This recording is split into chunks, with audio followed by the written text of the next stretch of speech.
तो है गाइज, आज के वीडियो में यार बात करने जा रहे हैं हम एमएसटी सीटी के बारे में। एमएसटी सीटी का फुल फॉर्म मालूम होगा आप लोगों को, महाराष्ट्र कॉमन इंटरेस्ट। और यार ये बेसिकली जो एग्ज़ाम होता है ये होता है महाराष्ट्र के अंदर जितने गवर्नमेंट एंड प्राइवेट कॉलेजेस होते हैं उनके एडमिशन के लिए उनका अलग से पेपर होता है, जेईई मेंस के थ्रू नहीं होता है।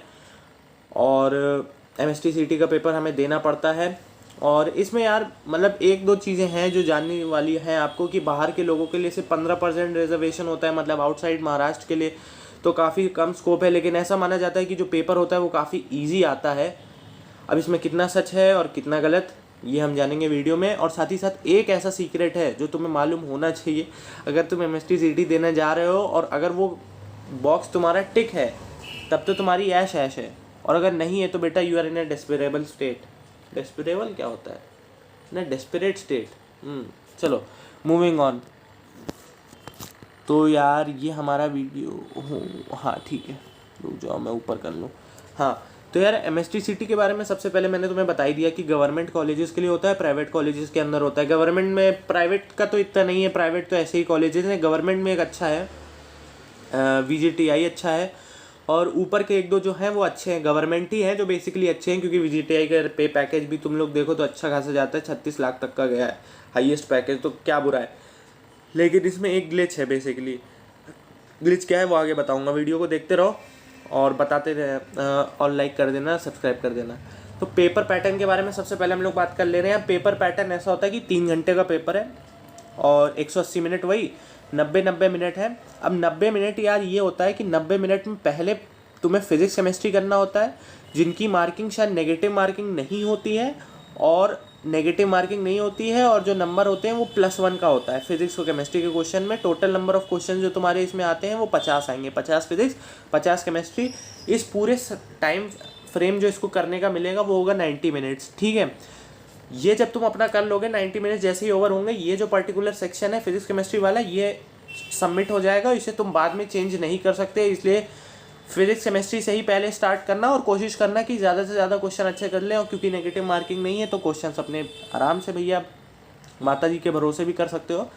तो और उसके बाद जैसे 90 मिनट हो गए, उसके बाद 90 मिनट जो बाकी बचेंगे वो तुम्हें मैथ्स के क्वेश्चन के लिए कर मिलेंगे। और मैथ्स में यार मार्किंग है +2 -0, नेगेटिव मार्किंग नहीं है। तो उसमें भी तुम मतलब अपने अच्छे अच्छे क्वेश्चन कर सकते हो जो आते हैं तुम्हें, और जो नहीं आते यार वो तो भगवान भरोसे है ही। अब यार पेपर पैटर्न हो गया तुम्हारा। सिलेबस के बारे में बात कर ले। सिलेबस यार बेसिकली उन्होंने वेबसाइट पे दिया हुआ है कि HSC का आता है, और मैथ्स जो आती है वो जेईई मेंस की होती है। लेकिन मोस्ट मतलब मैंने भी दिया था और मेरे 95% आए थे MST में, बट मैंने उसमें लिया नहीं था क्योंकि मेरा कहीं और एडमिशन हो गया था पहले ही। तो यार पेपर जो होता है ना HSC का मतलब समझ रहे हो, जो मतलब महाराष्ट्र का स्टेट बोर्ड होता है उसके हिसाब से। अब मैं तुम्हें ग्राउंड रियलिटी बताऊँ, MST CT का पेपर मतलब इतना ईजी आया था कि अगर तुमने जेईई मेंस के लिए प्रिपरेशन की है, और जेईई मेंस मतलब जब तुम प्रिपरेशन करना स्टार्ट करते हो ना तो कुछ इजी क्वेश्चंस होते हैं, फार्मूला बेस्ड यार। कुछ क्वेश्चंस मतलब most of the paper 50 to 60% paper ऐसा था जो कि अगर कोई बोर्ड जो बच्चा जिसने ISC या CBSE बोर्ड के लिए प्रिपेयर किया है, अगर वो भी अगले दिन जाके पेपर दे देना तो कम से कम 60-70% पेपर वो खुद ही कर ले। एक दो मतलब ज़्यादातर नहीं, मतलब जैसे अगर लेट से 50 क्वेश्चन हैं तो मोस्ट प्रोबेबली 10-15 क्वेश्चन ही होंगे जो जेईई मेन लेवल के होंगे। समझ रहे हो, जेईई मेन का भी कोई इतना बड़ा लेवल नहीं होता है, जेईई मेन लेवल का भी नॉर्मल लेवल वाले मॉडरेट टाइप के क्वेश्चंस। बाकी जो क्वेश्चन थे वो बोर्ड लेवल वाला भी बच्चा कर ले, और ये काफ़ी बड़ा एडवांटेज था। लेकिन वही है, अगर तुम कर लोगे तो बाकी सब भी कर लेंगे, एंड हेंस कॉम्पिटिशन बढ़ेगा। तो ये चीज़ तुम्हें ध्यान रखनी है। मैथ्स के बारे में बताऊँ, मैथ्स में यार ये है कि मैथ्स में भी भाई वेक्टर, जैसे मैं तुम्हें बता देता हूँ किस किस चीज़ के क्वेश्चन आए थे। जैसे फिजिक्स में यार बेसिकली तुम्हारा ये जब जो कॉन्सेप्चुअल बेस्ड क्वेश्चंस होते हैं, फार्मूला बेस्ड, मैग्नेटिक फील्ड वाला, इलेक्ट्रिक फील्ड वाला, और तुम्हारा यार बेसिकली ये KVL वाला, KCL वाला निकालना है 12th के अगर मैं टॉपिक्स बताऊँ। और हाँ वो इलेक्ट्रोमैग्नेटिक वाला डुअल वेव नेचर वाला है, और जो फोटो इलेक्ट्रिक करंट वाला है, वो जो करंट मतलब इलेक्ट्रॉन ट्रांजिशन करता है, जो एनर्जी रिलीज होती है एब्जॉर्ब करके, वो वेवलेंथ निकालने वाला, वो आते हैं क्वेश्चंस। प्लस तुम्हारा अगर 11th के टॉपिक्स की बात करूं तो यार एक दो क्वेश्चन तुम्हारे हो सकता है थर्मोडायनेमिक्स से आए, मैंने प्रिपेयर नहीं किया था तो मुझे तो इतना याद नहीं। बाकी डॉपलर इफेक्ट का तुम्हारा क्वेश्चन आ सकता है क्योंकि वो अभी तक HSC में रिमूव नहीं हुआ है। प्लस तुम्हारा मैकेनिक्स के क्वेश्चन अच्छे से आ जाते हैं, मैकेनिक्स के क्वेश्चन अच्छे से कर लेना, इजी आएंगे रिलेटिव मोशन के, motion in 1 dimension, motion in 2 dimension, और तुम्हारा फ्रिक्शन के आ सकते हैं, वही फोर्स के आ सकते हैं। मैकेनिक्स अगर तुम अच्छे से कर लोगे ना, then you will be very much happy and content about your physics section. और बाकी तुम्हारा अगर टाइम बचे यार तो थोड़ा बहुत एसएचएम का इतना कुछ वो है नहीं, और फ्लूइड का भी नहीं, एक आधा क्वेश्चन आ गया, वो सरफेस टेंशन का एक आ सकता है 4T/R 2T/R वाला फॉर्मूले से, या फिर वो जो टिल्टेड कैपिलरी ट्यूब वाला होता है फॉर्मूला, उससे आ सकता है, वो देख लेना। केमिस्ट्री में यार बात करें तो केमिस्ट्री में तो यार तुम्हारा बेसिकली कोऑर्डिनेशन कंपाउंड्स देख लेना, और केमिकल काइनेटिक्स वाला चैप्टर देख लेना, और इक्विलिब्रियम चलो देख सकते हो। प्लस हाँ, फिजिकल केमिस्ट्री अच्छे से करके जाना। फिजिकल केमिस्ट्री का हो सकता है क्वेश्चन तुम्हें 2-3 मिल जाए, इजी मिलेंगे, ज़्यादा टफ नहीं मिलेंगे। सॉल्यूशन वाला चैप्टर कर लेना, उसमें से क्वेश्चन फिर सकता है। और रही तुम्हारी ऑर्गेनिक इक्वेशन, तो ऑर्गेनिक बहुत इजी आता है पार्ट में। ऑर्गेनिक बिल्कुल नहीं पढ़ के गया था पेपर के लिए, और ऑर्गेनिक मतलब बस कुछ ये सब बस जेई में इतना मैकेनिज्म पढ़वाते हैं, ये सब कुछ नहीं होता। बस सिंपल ग्रिग्नार्ड रिएजेंट लेट से तुम्हें दे दिया और साइनाइड दे दिया, अब तुमसे का इक्वेशन बनाओ, और या लेट से एल्डिहाइड वो कीटोन दे दिया, उससे इक्वेशन बहुत सिंपल वाली प्रिपरेशन टाइप रिएक्शन जो होती हैं और जो नेम्ड रिएक्शंस होती हैं उन्हें कर लेना। बाकी मैथमेटिक्स में यार वेक्टर तुम्हारा काफ़ी इंपॉर्टेंट है। लीनियर अलजेब्रा वाला एक क्वेश्चन, वो सॉरी स्टैटिस्टिक्स 11th में तुम स्टैटिस्टिक्स वाला जो सेक्शन होता है लीनियर प्रोग्रामिंग वाला LPP, उसका एक क्वेश्चन आता है, वो कर लेना अच्छे से। ज़्यादा कोई कॉन्सेप्ट है नहीं, उसका एक वीडियो देख लेना यूट्यूब से, वेदांतु पे। और बाकी तुम्हारा 1 घंटे में करा दिया वहाँ पे।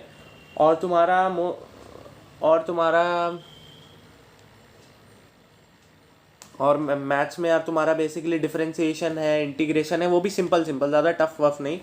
मतलब तुम अपने बेसिक कॉन्सेप्ट्स अगर क्लियर कर रहे हो ना, तो तुम्हें ज़्यादा टेंशन लेने की कोई ज़रूरत है नहीं। प्लस 11th के लिए अगर कॉम्प्लेक्स नंबर करना चाहो, थोड़ा बहुत ट्रिग्नोमेट्री, और वो जो स्ट्रेट लाइंस, पैराबोला, सर्कल, ये वाला भी थोड़े अच्छे से कर लेना। प्लस एप्लीकेशन ऑफ इंटीग्रल कर लेना, एप्लीकेशन ऑफ डिफरेंशिएशन कर लेना। इनसे क्वेश्चन तुम्हारा फंस जाता है। बाकी रिलेशन फंक्शन यार ऐसे ही कर लोगे, सेट्स ऐसे ही कर लोगे। प्रोबेबिलिटी का हाँ क्वेश्चन फंस सकता है, प्रोबेबिलिटी अच्छे से कर लेना। 2-3 क्वेश्चन उसके आ सकते हैं, बेस थ्योरम और ये सब जो बाइनोमियल थ्योरम भी काफ़ी इंपॉर्टेंट है, PNC वही उसमें बता गया। तो मैंने तुम्हें सिलेबस बता दिया क्या क्या पढ़ना है, मतलब जो तुम्हारा बोर्ड का है वही, उसी के लिए ज़्यादा अलग से कोई प्रिपरेशन करने की नहीं ज़रूरत है। और जेई के लिए अगर प्रिपेयर कर ही रहे हो तो वेल एंड गुड, बस अच्छी प्रिपरेशन हो तुम्हारी। और अब क्वेश्चन आता है कि पेपर का ईजी होता है, ईजीएस्ट ऑफ ऑल होता है। हाँ मतलब मैंने जितने पेपर दिए, मैंने 7-8 पेपर दिए थे। यूजी दिया था मैंने, MSc-CT दिया था, बिटसेट दिया था, जेई दिया था, और UPTU का पेपर दिया था मैंने, और VIT का तो चलो पेपर हुआ ही नहीं था, और बाकी 1-2 और दिए थे। तो उसके हिसाब से काफ़ी पेपर सबसे ईजीएस्ट आया था। और if you are well prepared then you can go for it, there is nothing to worry about it. Now the question arises कि जो बेसिकली मोस्ट रेनाउंड इंस्टीट्यूशन है जिसकी वजह से ये पेपर देते हैं MST-CT का most of the students in our country, क्या really they can go for it? अब यार यहाँ पे सबसे बड़ा ग्लिच है, इसी चीज़ की मैं बात कर रहा था कि यार VJTI जो है वो बेसिकली गवर्नमेंट कॉलेज है। और जब मतलब मेरे एक दोस्त ने इसी के थ्रू MST-CT की काउंसलिंग की, उसने मुझे बताया कि जो लोग आउटसाइड महाराष्ट्र के आते हैं उनको सिर्फ प्राइवेट ही कॉलेजेस में एडमिशन मिलता है, and VJTI is not private, it's government. तो यार जो सबसे अच्छा इंस्टीट्यूशन है वहीं पे तुम्हें नहीं मिल रहा है मौका, तो तुम बाहर के इंस्टीट्यूशन में प्राइवेट में क्या ही करोगे? प्राइवेट लेना है तो तुम अपने सिटी के आसपास कोई ले लोगे, या और भी अच्छे प्राइवेट हैं, अगर प्राइवेट में ही लेना है ठीक है। तो VJTI यार अगर महाराष्ट्र के स्टूडेंट हो देन तुम्हारे लिए तो यार मौका ही है। प्लस महाराष्ट्र के स्टूडेंट्स ही होते हैं वहाँ पे 80% स्टूडेंट्स। अगर जैसे मैंने देखा था 5 लाख बच्चों ने अप्लाई किया था फॉर्म के लिए, जिसमें से सिर्फ 4 लाख तो महाराष्ट्र के ही थे और 1 लाख थे वो आउटसाइड इंडिया थे, क्योंकि बाहर के लोग इतना ज़्यादा देते भी नहीं है। प्लस 15% रिजर्वेशन है बाहर के बच्चों के लिए, कौन ही देगा? और उसमें भी तुम्हारा VJTI नहीं मिल रहा, तो वो यार थोड़ा गड़बड़ चीज़ है। और सीट्स भी उसमें CS की बहुत ही कम है, 130-120 के अराउंड है, जिसमें से मोस्ट प्रोबेबली 15 ही हैं जो बाहर के लिए हैं। और उसके लिए भी मतलब 200 अगर नंबर का होता है तो तुम्हें कम से कम 170-80 लाने होते हैं। नंबर की तो बात नहीं है, लेकिन नंबर भी ले आओगे तो तुम्हें एडमिशन नहीं मिल रहा है ना वहाँ पे। बट फिर भी यार तुम्हारी कॉलेज अगर देना है तो दो, कोई ऐसा रोक टोक नहीं है। मेरा एक्सपीरियंस वही था, मैंने तुम्हें बता दिया, ईजी पेपर आता है, ज़्यादा कुछ करने की ज़रूरत है नहीं। हो जाता है। एक्टिव बता दिया 90 मिनट तक फिजिक्स केमिस्ट्री करना होगा, उसके बाद वो उसमें वापस नहीं जा सकते, एक बार पेपर करने के बाद मैथ्स का ही करना होगा। सेंटर यार तुम्हारा सेंटर का एक थोड़ा पड़ता है कि जब रजिस्ट्रेशन करना ना तो थोड़ा ध्यान से रजिस्ट्रेशन करना। वहाँ पे तुमसे पूछेगा कि बेसिकली अगर आप रजिस्ट्रेशन कर रहे हो तो आपको सेंटर कहाँ चाहिए। उसमें 4 चॉइसेस तुमसे पहले तो महाराष्ट्र की ही फिल करवाएगा, जैसे मुंबई हो गया, नागपुर हो गया, कहाँ कहाँ पे आप जाके पेपर दे सकते हो। लेकिन उसमें एक ऑप्शन ये भी देगा, ध्यान रखना इसका, मेरे कुछ दोस्तों ने नहीं किया था, मतलब बेसिकली वो ऑप्शन ध्यान में रख के तो उनका महाराष्ट्र गया था सेंटर। अगर महाराष्ट्र जाने से बचना चाहते हो तो मोस्ट प्रोबेबली एक तुम्हारे पास सेक्शन आएगा कि अगर आप महाराष्ट्र में देना नहीं चाहते हैं और आप जहाँ पर देना चाहते हैं, मतलब आप जो होम टाउन में रहते हैं या जो आप सेंटर पे देना चाहते हैं, वहाँ पर अगर जो number of students that are giving MSTCT का पेपर, उनकी संख्या अगर ज़्यादा हुई तो हम आपको एक सेंटर वहीं पे अलॉट कर देंगे। लेट्स से तुम इलाहाबाद रहने दो, प्रयागराज में अगर रहते हो और प्रयागराज में मतलब लेट्स से बहुत से बच्चे हैं जो कि पेपर देना चाह रहे हैं MSTCT का, तो वो वहाँ पे सेंटर अलॉट होंगे। लखनऊ में अगर देना चाह रहे हो तो वहाँ पे अलॉट होंगे, या भोपाल में देना चाह रहे हो तो अलॉट होंगे। लेकिन लेट्स से अगर तुम कोई ऐसे शहर में देना चाह रहे हो, लेट्स से सपोज कि अगर जयपुर में ज़्यादा बच्चे नहीं हैं, 3 ही 4 बच्चे हैं जो देना चाह रहे हैं, जिन्होंने रजिस्टर किया है, तो फिर जयपुर में मोस्ट प्रोबेबली तुम्हारा सेंटर नहीं पड़ेगा और तुम्हें मुंबई आके ही पेपर देना पड़ेगा। तो वो सेक्शन में अपना कर देना कि तुम्हारा होम स्टेट कहाँ है, तुम्हारी प्रेफर्ड चॉइस क्या है रजिस्ट्रेशन के दौरान अच्छे से, तो तुम जाने से बच सकते हो इतना ज़्यादा लंबा डिस्टेंस ट्रैवल। और वही है, पढ़ भी लोगे एक दिन पहले, और वरना तो ट्रेन व्रेन में जाओगे तो उससे पढ़ भी नहीं पाओगे, ठीक है। बाकी वहाँ पे ढूंढने का झंझट और कुछ लोग तो तब गए थे मेरे यहाँ से जब कोरोना चल रहा था, वो भी महाराष्ट्र, तो तुम सिचुएशन इमेजिन कर सकते हो। प्लस क्या पढ़े, सेंटर वही तुम्हें बता दिया, ध्यान से पढ़ना।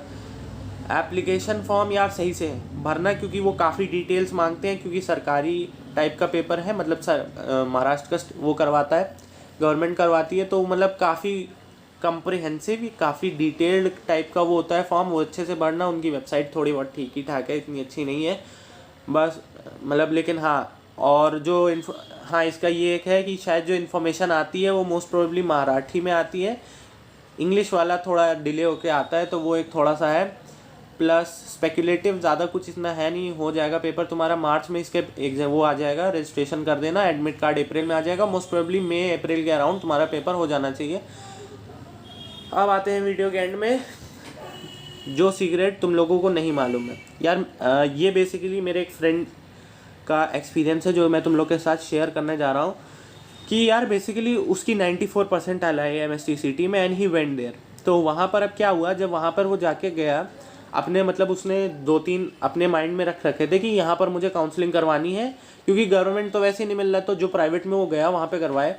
तो उन्होंने बोला कि जो आपकी काउंसलिंग होगी वो तो MSTCT के लिए, अब उसका स्कोर देखो 94% परसेंटाइल, जेई में उसका शायद इतना अच्छा स्कोर नहीं आया होगा, लेकिन वो वहाँ गया, उसने उसके लिए अप्लाई किया, तो वहाँ पे उन्होंने काउंसलिंग में बता दिया कि हम जो है आपकी काउंसलिंग MSTCT के थ्रू कराएंगे, लेकिन जो आपका स्कोर कार्ड लगेगा एंड डिपेंडिंग अपॉन आपको यहाँ पर मिलेगा कि नहीं मिलेगा, मतलब कि आपका एडमिशन होगा कि नहीं होगा, कि सीट होगी कि नहीं होगी फिक्स, ये डिपेंड करेगा जेई मेन स्कोर के मतलब पे। ये क्या यार बात हुई मतलब आप पेपर MSTCT का करा रहे हो, MSTCT की काउंसलिंग करवा रहे हो, और उसके बाद जब वहाँ कोई बंदा पहुँच रहा है तो उसको आप कह रहे हो कि आपका जो एडमिशन होगा वो जेई मेंस के बेसिस पे होगा। गजब बेइज्जती है यार।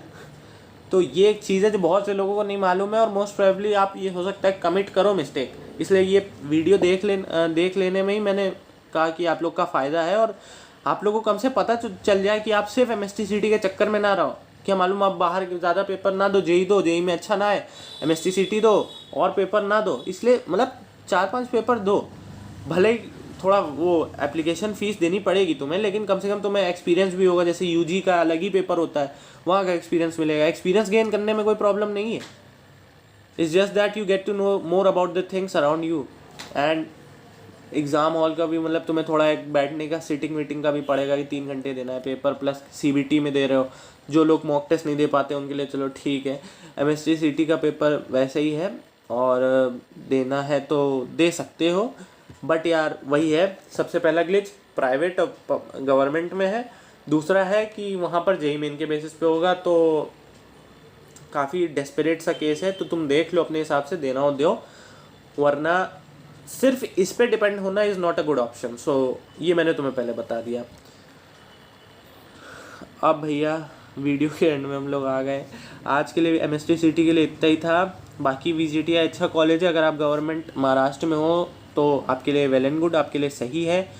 बाकी पढ़ो और यार मोस्ट प्रोबेबली 3-4 पेपर दो ताकि तुम्हारे पास ऑप्शंस रहें।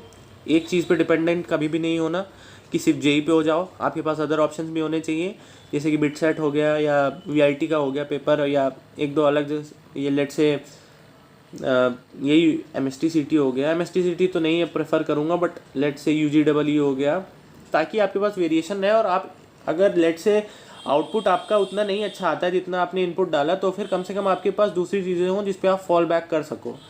एंड मोस्ट प्रोबेबली आपको ड्रॉप ना करना पड़े। ड्रॉप अगर करना भी पड़ता है तो ठीक है, इट्स योर कॉल, बट अगर यार 1 साल बच रहा है तो फिर क्या ही बुरा है।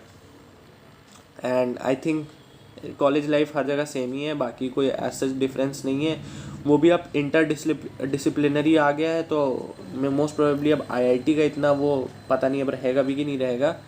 और आज तो न्यूज़ आई है कि एआईसीटी ने कहा है कि बेसिकली जो फिज़िक्स और मैथ्स का वो है, मतलब अगर कोई बच्चा फिज़िक्स और मैथ्स नहीं पढ़ रहा है, लेट से वो कॉमर्स पढ़ रहा है, तो वो इंजीनियरिंग कर सकता है। मतलब यार सब चीज़ उन्हीं को सुविधा उपलब्ध करा दोगे। हम लोग को भी कुछ आर्ट्स का करवाओ, इलेक्टिव्स होते हैं लेकिन हर जगह नहीं होते ना। तो वही चीज़ें यार, मतलब अब ऐसा समय आ गया, फिज़िक्स और मैथ्स बिना पढ़े भी आप इंजीनियरिंग कर लोगे। सही है, खेल गए। चलो फिर पढ़ते रहो, अपना प्रिपरेशन करते रहो आराम से। और thank you for watching the video. अगर वीडियो अच्छी लगी हो तो लाइक कर देना। ऐसे ही वीडियोस मैं लाता रहता हूँ, तो सब्सक्राइब का बटन दबा दीजिए प्यार से। और अगर मुझे फॉलो करना हो तो ये मेरे इंस्टाग्राम हैंडल और लिंक्डइन हैंडल दिया, इस पर मैं पोस्ट डालता रहता हूँ या वीडियो के लिंक्स आते रहते हैं, तो इस पर भी तुम मुझे फॉलो कर सकते हो। बाकी आई थिंक आज के लिए वीडियो के लिए इतना ही रखते हैं, तो see you guys in the next one. तब तक के लिए पीस।